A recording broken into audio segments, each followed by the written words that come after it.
মানে আমার বেসিক ডিফারেন্সটা কোথায়? মানে আমি যে এই যে তুমি বললা ঠিক আছে তোমার বলাটা, বেসিক ডিফারেন্সটা কোথায়? বেসিক ডিফারেন্স হচ্ছে আমরা যখন থিওরিটিক্যালি ইউজ করি তখন এটা আমরা সবসময় থিওরিটিক্যালি যতগুলা পসিবল আউটকাম হতে পারে সবগুলাকে কনসিডার করি, ওয়ারেজ আমরা যখন রিলেটিভ ফ্রিকোয়েন্সিতে আসি তখন আমরা থিওরিটিক্যালি সবগুলাকে কনসিডার না করে বরং বাস্তব জীবনে কোনগুলা সবচেয়ে বেশি হাই ফ্রিকোয়েন্সি প্রদর্শন করতেছে ওইটা দেখতে পারি। সো রিলেটিভ ফ্রিকোয়েন্সির মাধ্যমে ট্রেন্ডটা অনেক সহজে বোঝা যায়, কারণ আমরা যত বেশি স্যাম্পল সাইজ নিয়ে কাজ করব আমরা তত প্রিসাইজ ট্রেন্ড গেস করতে পারবো যে এটা মানে কোন দিকে যাচ্ছে। তাহলে একটা প্রবাবিলিটি হওয়ার জন্য আমরা কি কি ডেফিনেশনের উপর নির্ভরশীল হবো, এটা বলো তো দেখি একটু। ডেফিনেশন তো স্যার মনে নাই। বলো, পারছো তুমি, ভালোই পারছো, বলো।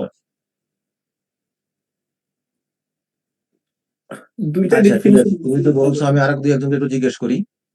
অনলাইন ক্লাসে যদি পার্টিসিপেট না করে ক্লাসে জয়েন করার কোনো দরকার নাই।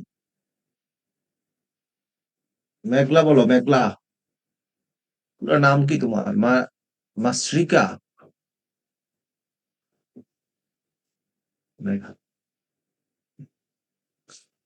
Role number 44 Tasin.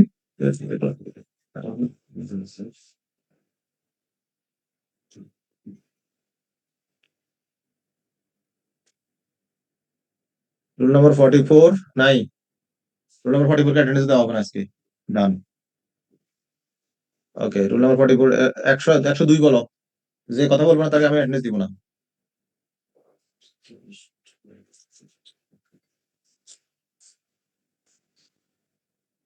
102। ওয়ালাইকুম স্যার। জি স্যার। বলো। আমরা কি কি ডেফিনিশন গুলো পড়ছি একটু বলো দেখি, ডেফিনিশন একটু বলতে পারো কিনা? ডেফিনিশন বলতে স্যার আমরা হচ্ছে প্রবাবিলিটি পড়ছি, আর মানে প্রবাবিলিটি আর পসিবিলিটির মধ্যে পার্থক্য। দেন হচ্ছে হুম। প্রবাবিলিটি তিনটা টাইপস: অবজেক্টিভ, সাবজেক্টিভ, এম্পিরিক্যাল। তারপর? দেন হচ্ছে স্যাম্পল স্পেস পড়ছি, যেটা হচ্ছে মানে যতগুলো ইভেন্ট হইতে পারে তা সেগুলো সবগুলো নিয়ে তার সেট। হুম। উদাহরণ দাও, একটা স্যাম্পল স্পেস একটা উদাহরণ দিবা? যেমন যদি আমরা একটা ডাইস রোল করি সেক্ষেত্রে আমরা হচ্ছে ছয়টা মানে ইভেন্ট পাই, যেমন 1 2 3 4 5 এই ছয়টা জিনিস উঠে, তো এই ছয়টা জিনিস নিয়ে যে সেটটা সেটা হচ্ছে স্যাম্পল স্পেস। সেখান থেকে আমরা প্রবাবিলিটি কিভাবে ক্যালকুলেট করব? যদি আমরা ক্যালকুলেট করা ট্রাই করি যে দুই ওঠার চান্স কত, সেক্ষেত্রে 1/6। আচ্ছা, আমি ধরো একটা কয়েনকে 50 বার টস করলাম, এর মধ্যে হেড আসার সম্ভাবনা কত? এটা কোন ডেফিনিশনে পড়বে প্রবাবিলিটি?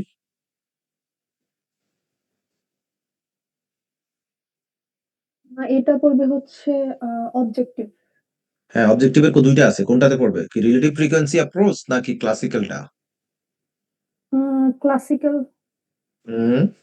স্যার এই দুইটার ক্লাসিফিকেশনটা আসলে ভালো করে মনে নাই। কে বলতে পারবা এটা কি রিলেটিভে পড়বে না ক্লাসিক্যালে পড়বে? রিলেটিভে পড়বে স্যার। হ্যাঁ।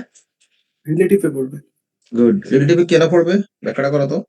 কারণ স্যার আমরা এখানে ইভেন কতগুলা টেস্ট চালাইছি সেই টেস্টের উপর বেস করে আমরা সেই টেস্টের ফ্রিকোয়েন্সির উপর বেস করে প্রবাবিলিটি ক্যালকুলেট করতেছি। তো এই ক্ষেত্রে এটা রিলেটিভের ডেফিনেশনের সাথে মিলে যায়। আর যদি ক্লাসিক্যাল ইউজ করতাম তাহলে আমরা শুধুমাত্র স্যাম্পল মানে স্যাম্পল সাইজের সবগুলা প্রবাবল আউটকামের উপর বেস করে ক্যালকুলেট করতাম। ভেরি গুড, ভেরি গুড, ভালোই বলেছো। ওকে, থ্যাংক ইউ। তাহলে আমরা মোটামুটি রিভিউ করলাম গত ক্লাস। আজকে আমরা কিছু শর্ত, মানে যে কন্ডিশন আছে প্রবাবিলিটির, এই কন্ডিশন গুলো আমরা একটু ট্রাই করবো বোঝার জন্য। প্রথমটা হচ্ছে ইন্ডিপেন্ডেন্ট ইভেন্ট। এই ইন্ডিপেন্ডেন্ট ওয়ার্ডটা তো আমরা বুঝি আসলে, কিন্তু এটা প্রবাবিলিটিতে আমরা কিভাবে এটাকে ডিফাইন করব? ধরো তুমি দুইটা ইভেন্ট আছে তোমার কাছে, একটা হলো এ একটা বি। এখন এবং এটা যে কোনো একটা এক্সপেরিমেন্ট থেকে আসছে। এই যে এ অ্যান্ড বি ইভেন্টটা যদি ইন্ডিপেন্ডেন্ট হতে হয়, তাহলে এখানে একটা শর্ত ফর্মুলা হচ্ছে যে দুইটার যে ইন্টারসেকশনটা হবে সেটা ইন্ডিপেন্ডেন্টলি প্রবাবিলিটির মাল্টিপ্লিকেশনের সমান হবে। তাহলে প্রবাবিলিটি অফ এ এবং প্রবাবিলিটি অফ বি, এই দুইটাকে যদি তুমি মাল্টিপ্লাই করো তাহলে তখন সেটা এ ইন্টারসেকশন বি এর সমান হবে, এবং এটা তখনই শর্তটা ফুলফিল করবে যদি এ আর বি এর ইন্ডিপেন্ডেন্ট হয়। কিন্তু ইন্ডিপেন্ডেন্ট না হলে এই শর্তটা তখন হবে না। এখন A is independent of B, আমরা যদি বাট ইন্ডিপেন্ডেন্স ইজ মিউচুয়াল, অর্থাৎ A is independent of B if and only B is independent of A, মানে মানে বোথ সাইড থেকে, মানে বোথ ডিরেকশন থেকে যদি এই সূত্রটা, এই শর্তটা প্রযোজ্য হয়, তাহলে তুমি এখানে ইন্ডিপেন্ডেন্টটা বলতে পারো। একটা কনফিউশন সবার ক্ষেত্রে হয়, মিউচুয়ালি এক্সক্লুসিভ আর ইন্ডিপেন্ডেন্ট, এই দুইটার মধ্যে একটা কনফিউশন হয়। এটা কি বলতে পারবা হোয়াট ইজ মিউচুয়ালি এক্সক্লুসিভ?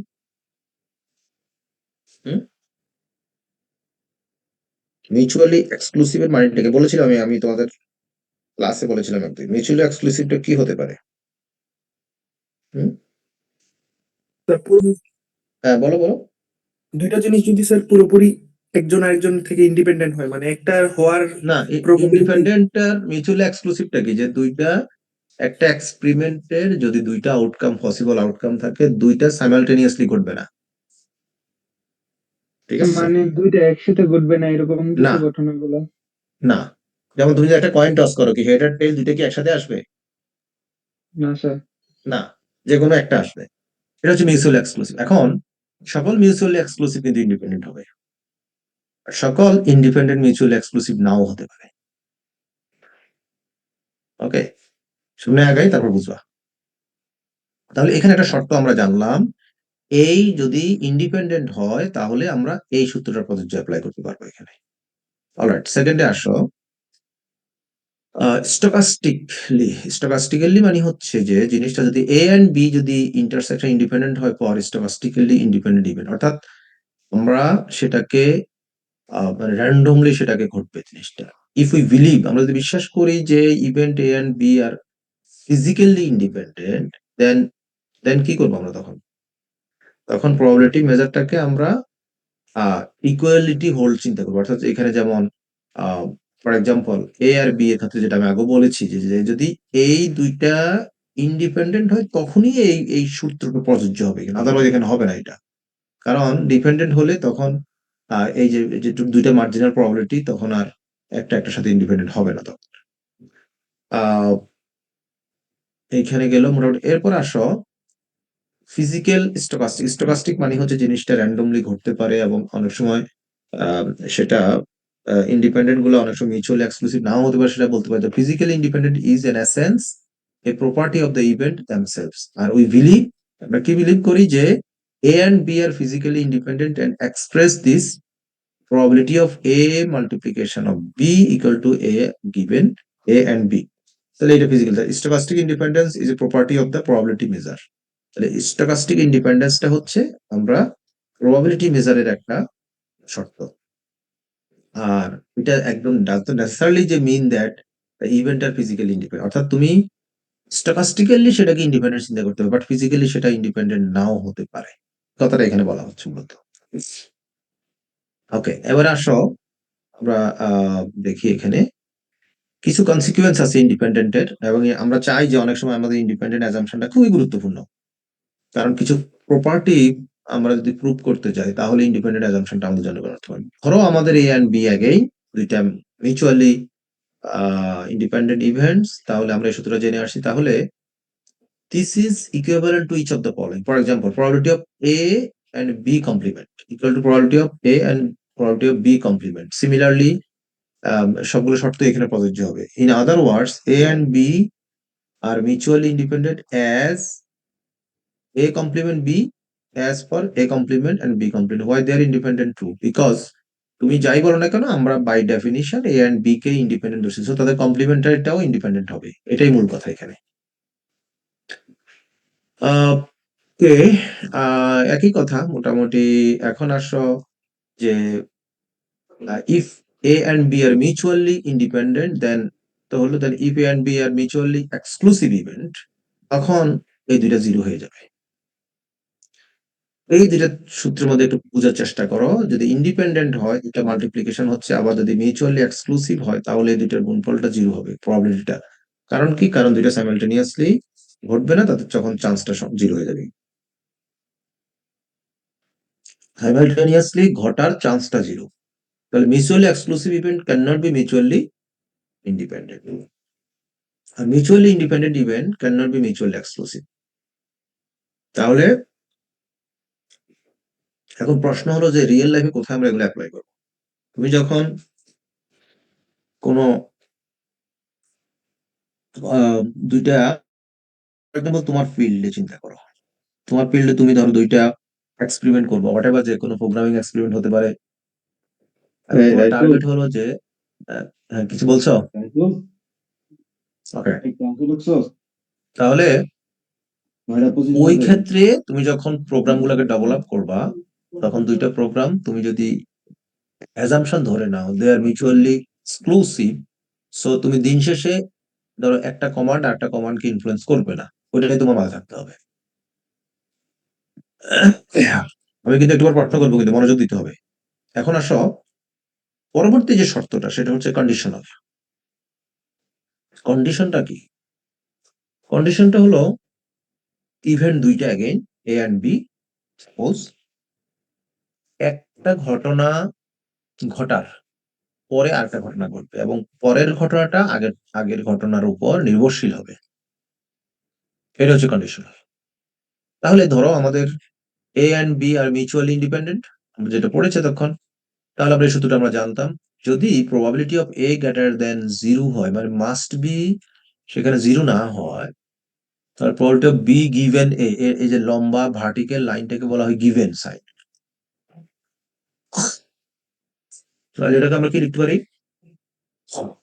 এটা হচ্ছে যে বি ঘটবে এ ঘটার পরে, তার মানে গিভেন এর ডান পাশে যে যে যে সাইন মানে লেটারটা থাকবে, সেটা হচ্ছে probability of B given A, means A ঘটবে তারপরে বিটা ঘটবে।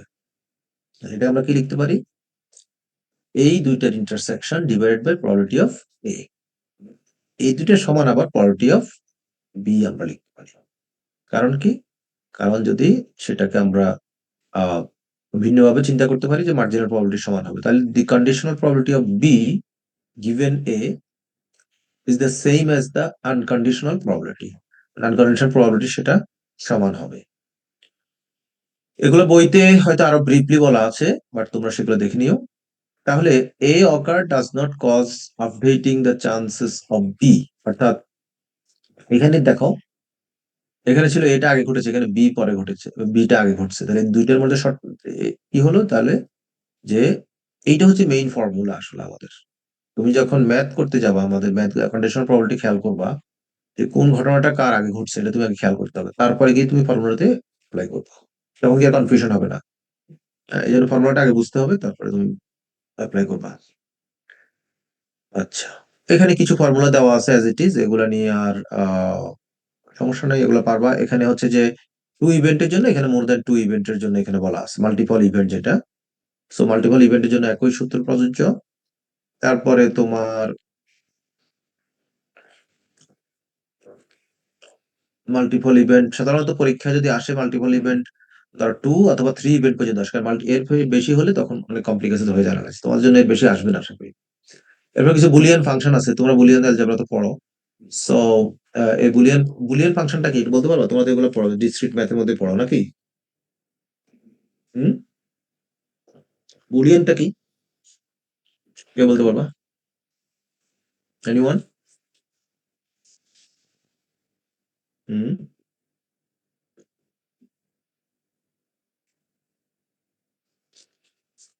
কেউ? তুমি কি আমার ক্লাসে আসো নাকি? হুম? আছি স্যার। কথা বলতে হবে তো। জি স্যার। তো স্যার বুলিয়ান মানে হচ্ছে এমন একটা ভ্যালু যেটা দুইটা পসিবল আউটকাম থাকে, যেমন একটা ট্রু, ওয়ান হইলে ট্রু আর জিরো হইলে ফলস। হুম, তাহলে এটাকে আমরা প্রবাবিলিটির ক্ষেত্রে কাজে লাগাতে পারি। জি স্যার। আমরা যে এই যে প্রবাবিলিটির ক্ষেত্রে কি তোমার এই কনসেপ্টে কাজে লাগানো যাবে? জি স্যার, যাবে মেবি। কিভাবে যাবে দেখো তো, তোমার সামনে স্লাইডে একটু বলতে পারবা? এক মিনিট স্যার, দেখতেছি।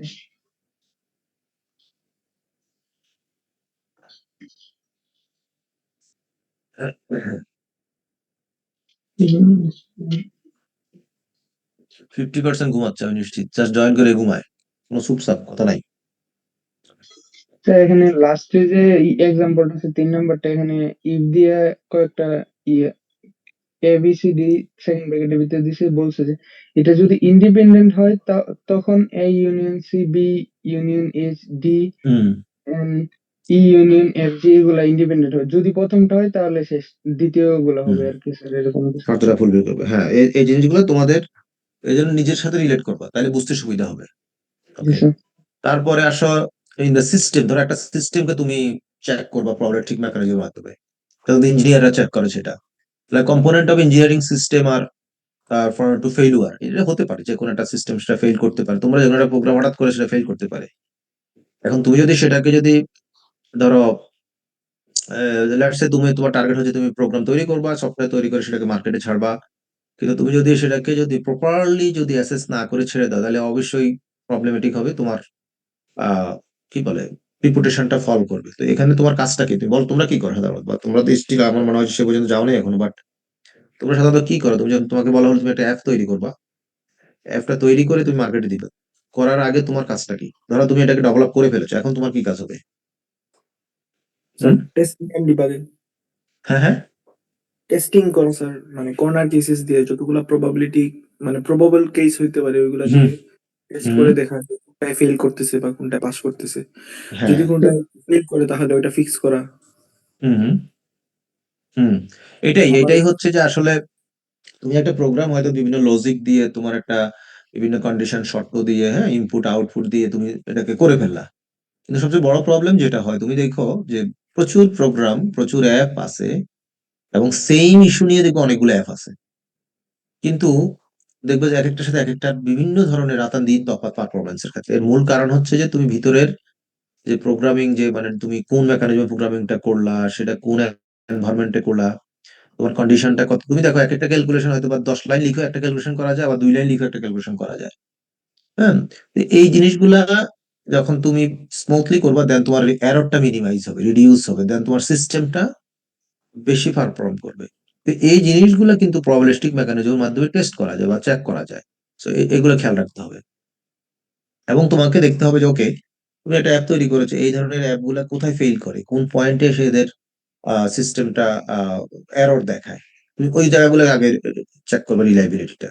এই রিলাইবিলিটিটা কাইন্ড অফ তোমার এখানে ইঞ্জিনিয়ারিং ফ্যাকাল্টিতে বা ইঞ্জিনিয়ারিং সেকশন গুলোতে গেলে খুব কাজে লাগে। অন্যান্য ফ্যাকাল্টিতে হয়তো ভিন্নভাবে এটাকে বলে, বাট এখানে রিলাইবিলিটিটা বলে। আচ্ছা, এটা মোটামুটি ধরো উম, এগুলা জাস্ট ফর এক্সাম্পল, একটা ডিজিটাল সিস্টেমের কথা এখানে বলা আছে। হ্যাঁ, তারপরে আসো তোমার, আচ্ছা, আমি ওর ওদিকে ডিটেলটা যাবো না, আমি মূলত মূল জায়গায় চলে যাই। ওকে, আচ্ছা, এখানে আর দরকার নেই, আমরা এখন আমাদের আগের স্লাইডটাতে যাই। আচ্ছা, গতকালকে আমরা ওই যে বইয়ের যে চ্যাপ্টার গুলোর কথা বলেছিলাম, তোমরা এগুলো করতে থাকো, কারণ নির্বাচনের পরেই তোমরা আমাকে এগুলো সাবমিট করবে, এই ব্যাপারে কোনো সমস্যা নাই। আমি এখন আমাদের আপলোডেড যে স্লাইডটা আছে আমি সেটাতে একটু যাব। এই হচ্ছে আমাদের আপলোডেড স্লাইডটা। হ্যাঁ, এইখানে আহ প্রথম থেকে মোটামুটি আমি জিনিসগুলোকে যেভাবে দিয়েছি আমি একটু শো করি। মোটামুটি অনেকগুলো পড়ানো হয়ে গেছে তোমাদের, আমি জাস্ট বিভিন্ন জায়গা থেকে পড়াইছি, বাট আমি এখন মূল জায়গায় আসি। এইখানে একটা এক্সাম্পল আছে, যে জেনেটিক্স এর একটা এক্সাম্পল আছে এখানে, বাট এনিওয়ে এটা এটা নিয়ে অত ডিফিকাল্ট কিছু না। এটা এইখানে আছে যে ফর এক্সাম্পল আমরা যখন ওই যে তোমরা মনে আছে যে বায়োলজিতে পড়েছো যে মটরশুটির ক্রসটা যেটা করেছিল ম্যান্ডেল, সেই কনসেপ্ট থেকে এটা করা হয়েছে। যাই হোক, এটা নিয়ে তোমাদের মাথা ব্যথার দরকার নাই, তোমরা একটু মূল কনসেপ্টে চলে আসো। উম এটাও কালকে হয়েছে। প্রবাবিলিটি ডেফিনিশন কালকে শেষ। তারপরে এম্পিরিক্যালটাও আমি কালকে বলেছি, types of probability, disadvantage, advantage. এইখানে আসো এখন। এই যে এই প্রবলেমটা একটু খেয়াল করো তো, এখানে কি বলেছে, মানে এখানে এটা কিন্তু একটা জয়েন্ট প্রবাবিলিটির একটা এক্সাম্পল, মানে দুইটা ঘটনার একসাথে কম্বিনেশন করা হয়েছে এখানে। একজন কি এক্সপ্লেন করবা এখানে এই প্রবলেমটা দ্বারা? তুমি ধরো আমি তোমাকে কিছু বুঝাই না এখন, তুমি কি বুঝছো এখানে একটু বলতে পারবা? এখানে জয়েন্ট প্রবাবিলিটি আছে, কন্ডিশনাল আছে, মার্জিনাল আছে। আমরা এই ম্যাথটা কিন্তু অনেকগুলা থিওরির কিন্তু প্রবলেম সলভ করা যাবে এটার মাধ্যমে। এখানে কি বলেছে ডাইরেক্টলি বলতে পারবা? যা বুঝো, ভুল হলেও হোক। হ্যাঁ, একজন একটু সাহস করে বলো তো দেখি।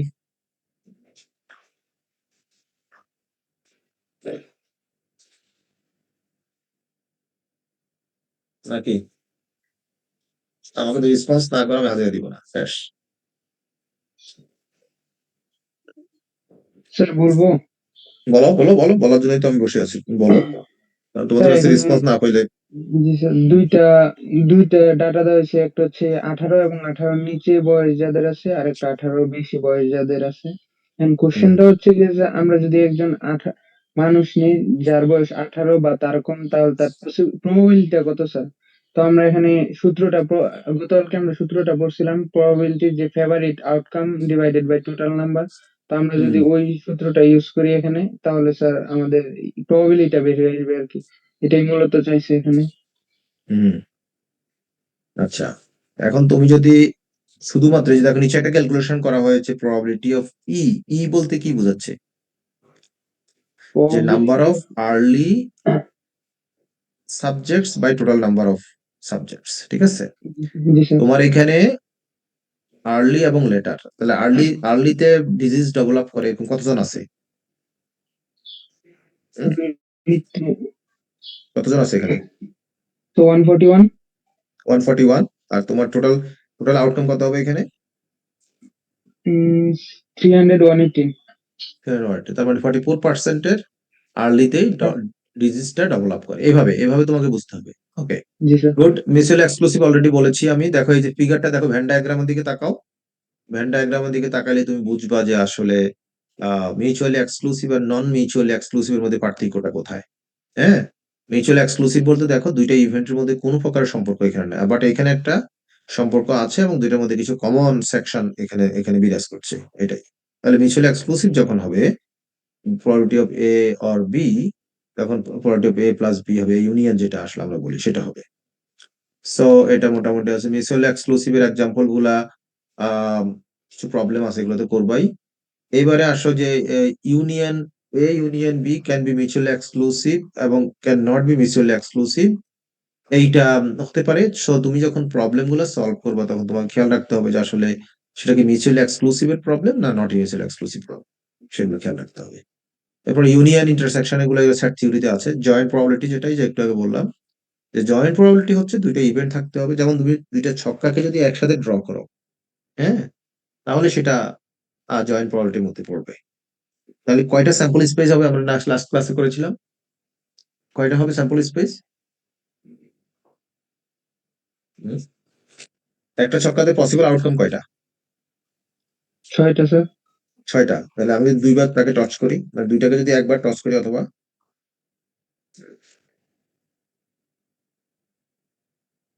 কয়টা হবে? স্যার 36। 36। তাহলে 36 কে তুমি যখন একটা টেবিলের মধ্যে সাজাবা, হ্যাঁ, তখন তুমি ওইটাকে একটা জয়েন্ট প্রবাবিলিটি স্টাইলে সেটাকে সাজাইতে হবে। ঠিক আছে?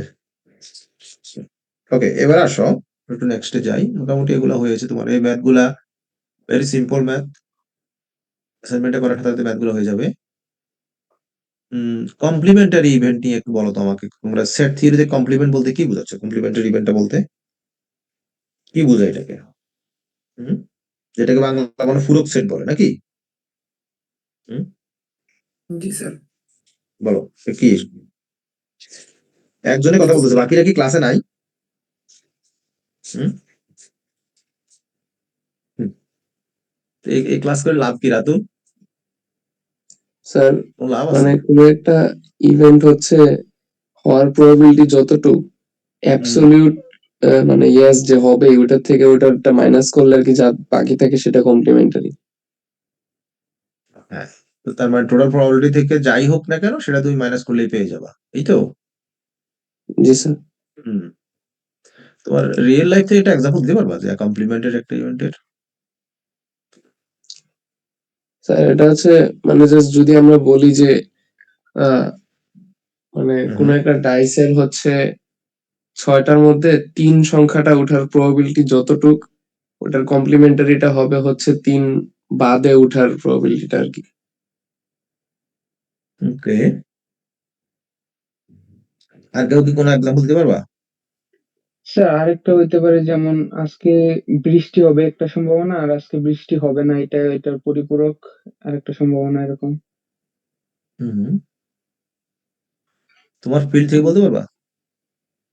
স্যার আমার ফিল্ড থেকে স্যার এই যে একটু আগে যে আমরা বুলিয়ানটা ভ্যালুটা বললাম যে হুম। 1 আর 0 বা ট্রু আর ফলস, এটাও তো একটা পরিপূরকের মতোই স্যার, যে একটা অপোজিট। একটা অপোজিট। ওকে, আচ্ছা, ঠিক আছে, গুড। বলতে হবে, না বললে হবে না। কারণ তুমি কই গেল? স্লাইডটা কি বন্ধ হয়ে গেল? ওকে, আচ্ছা, এইবারে আসো। স্লাইডটা অলরেডি দেওয়া আছে তোমাদের এখানে। অত ডিফিকাল্ট ভাবে দিই নাই, ভেরি সিম্পল ভাবে দেওয়া হয়েছে সবকিছু। তারপরে এক্সাম্পল গুলা তো ডিফিকাল্ট নয়, এগুলা তোমরা কন্ডিশনাল প্রবাবিলিটি অলরেডি বলেছি। সো কন্ডিশনাল প্রবাবিলিটি আমাদের দরকার হবে। এই সেম প্রবলেম থেকে কন্ডিশন আমরা অ্যাপ্লিকেশন করতে পারবো। যেমন এখানে একটা কন্ডিশনাল প্রবাবিলিটি বলেছে, দেখো, সাপোজ আমরা যদি একজন সাবজেক্টকে এই যে 318 থেকে পিক করি, একজনকে নিয়ে নিই, তাহলে আমার শর্তটা হচ্ছে যে find that he is 18 years or younger. What is the probability that this subject will be one who has no family history of mood disorder? তাহলে আমি এখানে কয়টা কথা বলা হয়েছে? দুইটা শর্ত। একটা হচ্ছে যে প্রথম শর্ত হচ্ছে যে 18 ইয়ার্স হতে হবে, এবং ফ্যামিলি হিস্টোরি হচ্ছে যে no family history of mood disorder. তাহলে কোন নাম্বারটা আমরা নিব একটু এখানে বলতে পারবা? প্রথম শর্ত হচ্ছে যে 318 এর মধ্যে আমি যে সাবজেক্টটাকে র্যান্ডমলি চুজ করব, অবশ্যই তার 18 ইয়ার্স অর ইয়াঙ্গার হতে হবে। তাহলে কোন কোন লাইনে আসবো আমি? Hmm? Sir one I guess twenty one. পাত্রকে আসবো, আর হচ্ছে গিয়ে মানে যাদের নেগেটিভ আর কি, 28 জনের নেগেটিভ, আই গেস ওই ডাটাটা নিবো। ওকে, তাহলে রেজাল্টটা কত কত বের করতো সবাই?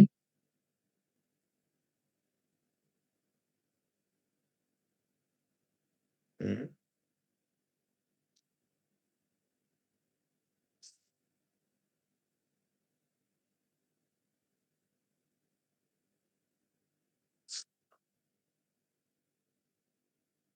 সবাই বের করো, স্যার ক্যালকুলেটটা করো দেখি। 80%। আমি যে কোনো একজনকে র্যান্ডমলি জিজ্ঞেস করবো।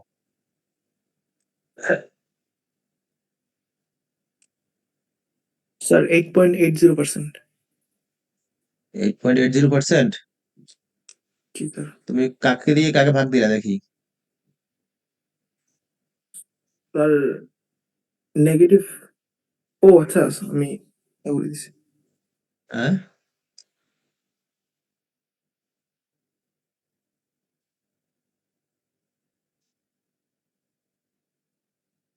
কোন নাম্বারটা নিবা?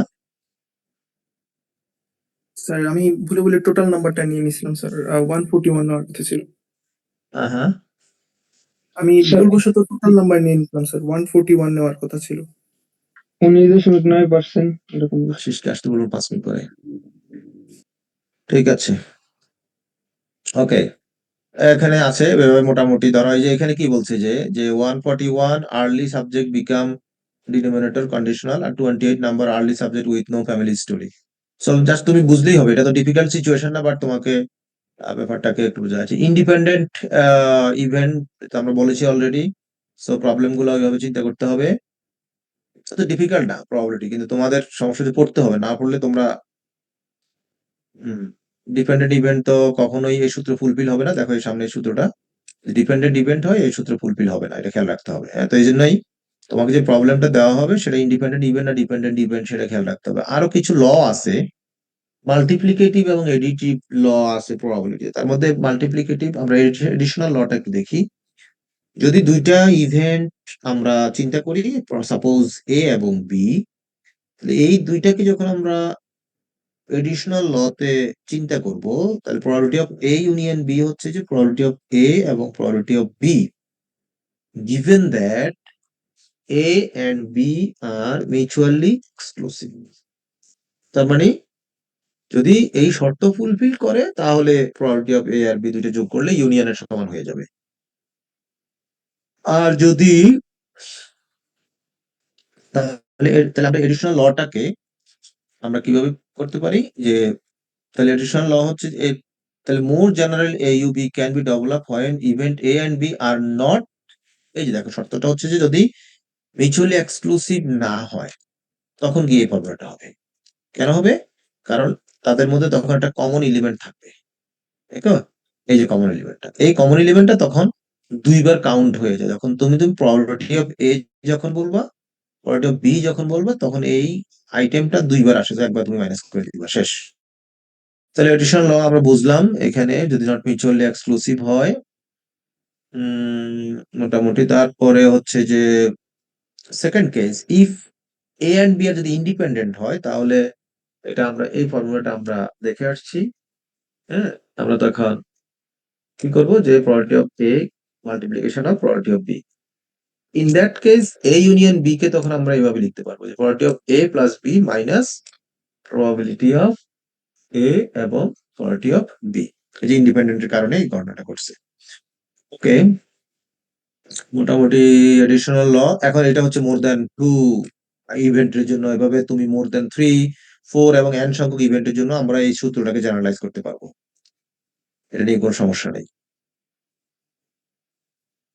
মার্জিনাল প্রবাবিলিটি হচ্ছে যে, মার্জিনাল প্রবাবিলিটি হচ্ছে is the probability that an event irrespective of the outcome of another variable, ঠিক আছে, মানে আনকন্ডিশনালি সেটা ঘটবে, এটা হচ্ছে মার্জিনাল প্রবাবিলিটি।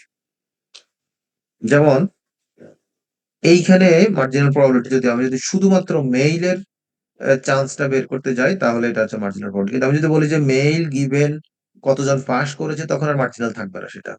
আমি যদি বলি শুধু মার্জিনালি শুধুমাত্র with respective of male female কতজন পাস করেছে, 114 জন, এটা হচ্ছে মার্জিনাল প্রবাবিলিটি। ওকে, খেয়াল রাখবা। আহ, গেল। আচ্ছা, false positive, false next class হয়তো আমার আরেকদিন লাগবে, এইটা হয়তো আমাদের একটু দরকার হবে। ফলস পজিটিভ, ফলস নেগেটিভ বেজের থিওরামটা আমরা একটু পড়বো নেক্সট ক্লাসে। এখানে কিছু স্যার ফর্মুলা আছে, যে হোয়াট ইজ মার্জিনালটা ঠিক বুঝিনি স্যার, আবার একটু মার্জিনালটা, বুঝিয়ে হলো বলুন। যে, আচ্ছা কোন প্রবলেমটা আমি বুঝেছি, এই যে এখানে দেখো দেখো তো, এই স্লাইডটা খেয়াল করো খুব কেয়ারফুলি, কি বলছে এখানে দেখো তো।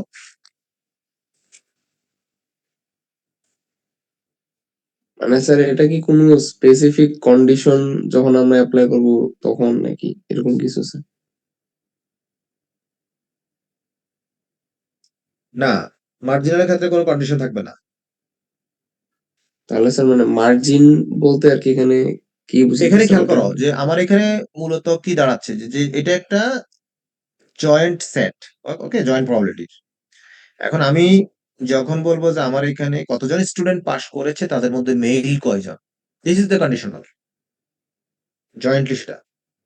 কিন্তু আমি যদি বলি, শুধু বললি যে কতজন মেল পাস করেছে, তাহলে কি হবে, এখানে কোনো ইরেসপেক্টিভ অফ আদার থিংস, অথবা কতজন ফেল করেছে, দ্যাটস ইট, অতটুকু। এটা হচ্ছে মার্জিনাল। এই যে দেখো, শুধু মানে মেল স্যার কয়জন, বলো। মানে স্যার এখানে যদি আমরা একবার বলি যে যারা পাস করছে তাদের মধ্যে মেল কয়জন, অথবা টোটাল স্টুডেন্টের মধ্যে পাস করছে এমন মেল কয়জন, এরকম না, কিছু এই স্যার? তুমি যখন যারা পাস করছে তাদের মধ্যে কয়জন, তখন আর মার্জিনাল থাকলো না, তোমাকে আচ্ছা জাস্ট, মানে স্যার আমি ইরেসপেক্টিভ অফ এনিথিং হ্যাঁ যখন হ্যাঁ হ্যাঁ, জাস্ট টোটালটার মধ্যে থেকে নিব। সেটাই সেটাই আচ্ছা, এভাবে করতে হবে। বুঝছি। গুড, মোটামুটি অত ডিফিকাল্টিস না, তোমরা বইয়ের প্রবলেম গুলো করলে তোমাদের আরো কিছু ক্লিয়ার হবে। বইয়ের প্রবলেম গুলো করতে হবে, আমাকে 15 তারিখ জমা দিবে, সুন্দর করে জমা দিবে এগুলা। আচ্ছা, ফলস পজিটিভটা আমরা পড়বো। ফলস পজিটিভটা মূলত আমরা যখন আহ কোনো একটাকে, কোনো একটা জিনিস টেস্ট করি, ডায়াগনস্টিক্স, যেমন তোমার ওই যে ব্লাড টেস্ট করতে যাও যখন তোমরা, বা বিভিন্ন ধরনের, ওইখানে এই ফলস পজিটিভ ফলস নেগেটিভ গুলোর খুব বেশি অ্যাপ্লাই করা হয়। সেখানে একটা প্রায়র কনসেপ্ট থাকে, আমরা এগুলা নেক্সট ক্লাস গুলোতে পড়বো। এরপরে তোমার কি এখানে একটা বেস রুল আছে, সো এই জিনিসটা আমরা নেক্সট ক্লাস গুলোতে পড়বো। ওকে, রাতুল তুমি স্ক্রিনশটটা নিয়ে নাও, বসো, ঠিক আছে, স্ক্রিনশটটা নাও। তবে যারা ক্লাসের মধ্যে কথা বলে না, এদের কিন্তু আমি নোট করছি, এদেরকে আমি দিব না, তুমি স্ক্রিনশটটা নিয়ে আমাকে দিয়ে রাখো। ওকে, ঠিক আছে। আর নেক্সট ক্লাসটা কালকে না, কালকে হবে না ক্লাস, পরশুদিন তো প্রবাবলি সম্ভব হবে কিনা। আচ্ছা, আমাকে রাতুল নক করিও আমাকে। ওকে, তুমি স্ক্রিনশটটা নিয়ে নাও, তারপর আমি শাটডাউন করবো এটাকে। স্যার,